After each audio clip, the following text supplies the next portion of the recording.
Hello friends, welcome to my channel. இப்போ பார்த்தீங்கன்னா இந்த வீடியோவில் வேலூர் மாவட்டத்திலேருந்து நமக்கு வெளிவந்த வேலைவாய்ப்புக்கான நோட்டிஃபிகேஷனை பற்றி டீட்டெயிலாக பார்ப்போம். இந்த வேலைவாய்ப்பு நமக்கு எதை பற்றியதுன்னா உதவியாளர் கலந்த கணினி இயக்குபவர்.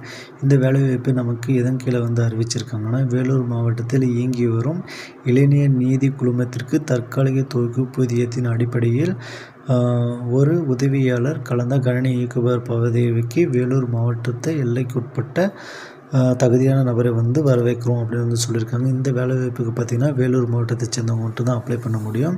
அதர் டிஸ்ட்ரிக் வந்து நாட் எலிஜிபிள். கல்வி தகுதியை பொறுத்த வரைக்கும் நீங்கள் 12th பாஸ் பண்ணியிருந்து போதுமானது. அதுக்கடுத்து பார்த்திங்கன்னா டைப்பிங் ரைட்டிங் ஸ்கில் வந்து கேட்டிருக்காங்க. அதுக்கடுத்து பார்த்திங்கன்னா வயதை பொறுத்த வரைக்கும் 42 வயசு வரைக்கும் நீங்கள் அப்ளை பண்ணிக்க முடியும். மந்த்லி சேலரி 11,916 வந்து உங்களுக்கு கிடைக்கும். இந்த அப்ளிகேஷன் எல்லாமே வந்து நீங்கள் பூர்த்தி பண்ணி எங்கே அனுப்பணும் அப்படின்னா, மாவட்ட குழந்தைகள் பாதுகாப்பு அலுவலர், மாவட்ட குழந்தைகள் பாதுகாப்பு அலகு, சுற்றுலா மாளிகை எதிரில், அண்ணா சாலை, வேலூர் 632-001 இந்த அட்ரஸுக்கு தான் நீங்கள் வந்து அனுப்புகிற மாதிரி இருக்கும். இந்த ஆஃப்லைன் அப்ளிகேஷனை வந்து நீங்கள் நேரடியாகவும் போய் வாங்கிக்கலாம், இல்லைன்னா அஃபிஷியல் வெப்சைட்டில் வந்து நீங்கள் டவுன்லோட் பண்ணி அப்ளை பண்ணிக்கலாம் அப்படின்னு வந்து சொல்லியிருக்காங்க.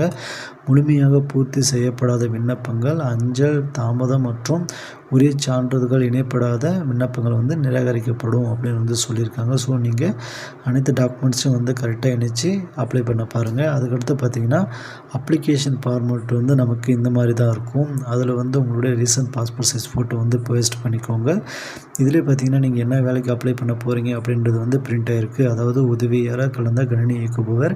அதுக்கடுத்து உங்களுடைய பெயர், தந்தை பெயர், பிறந்த தேதி, வயது, திருமணமானவரா இல்லையா, உங்களுடைய முகவரி, தேசிய இனம், மதம், ஜாதி, தொலைபேசி எண், மின்னஞ்சல் முகவரி, கல்வித் தகுதி, இதர கல்வித் தகுதி, அடையாளங்கள், உடற்தகுதி இதெல்லாமே வந்து நீங்கள் கரெக்டாக மென்ஷன் பண்ணிக்கோங்க.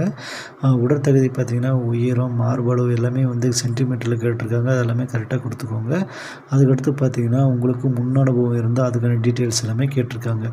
அதுக்கடுத்து உறுதிமொழி பாருங்கள். உறுதிமொழியில் உங்களுடைய நேம் மென்ஷன் பண்ணி, உங்களுடைய தகப்பனார் பேர் மென்ஷன் பண்ணி, அதுக்கடுத்து பார்த்திங்கன்னா லாஸ்ட்டாக உங்களுடைய சிக்னேச்சர் வந்து போட்டுக்கோங்க. இந்த அப்ளிகேஷனில் வந்து பார்த்திங்கன்னா என்னென்ன நீங்கள் இணைக்கணும் அப்படின்னா, எஜுகேஷன் டீட்டெயில்ஸ், அது community certificate detail, Aadhaar number, அதுக்கடுத்து உங்களுடைய எக்ஸ்பீரியன்ஸ் இருந்தால் அது, அப்புறம் அடையாளங்களுக்கான அந்த ப்ரூஃபு எல்லாமே வந்து நீங்கள் ஜெராக்ஸ் எடுத்து செல்ஃப் அட்டாச் பண்ணி இதோட இணைச்சி அவங்க சொல்லியிருக்க அந்த லாஸ்ட் டேட்டுக்குள்ளே அனுப்ப பாருங்கள். மறக்காமல் நம்ம சேனலை சப்ஸ்கிரைப் பண்ணிக்கோங்க. பெல் பட்டனையும் ஆன் பண்ணி வச்சுக்கோங்க. இந்த வீடியோக்கு லைக் பண்ணி உங்கள் ஃப்ரெண்ட்ஸுக்கும் ஷேர் பண்ணுங்கள். தேங்க்யூ.